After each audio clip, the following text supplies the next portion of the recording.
আল্লাহর কথা মানুষের পরিবর্তনের জন্য। এই কোরআনের কথাগুলো আমাদের জিন্দেগি বদলাবার জন্য।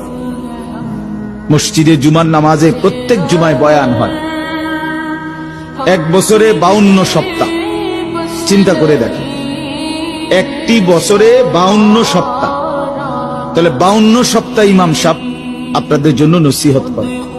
এইভাবে যদি 30 বছর 40 বছর ধরে শুনে থাকেন, তাহলে আজকে কতদিন ধরে আল্লাহর কথা শুনতেছেন? বছরে 52, তো এভাবে 40 বছর, এভাবে 30 বছর, এভাবে 50 বছর।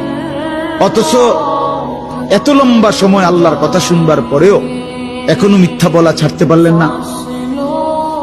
এত লম্বা সময় আল্লাহর কথা বলা শুনবার পরেও বিড়ি সিগারেট খাওয়ার অভ্যাসটা ছাড়তে পারলেন না। এত লম্বা সময় আল্লাহর কথা শুনবার পরেও চা দোকানের আড্ডা বন্ধ করতে পারলেন না।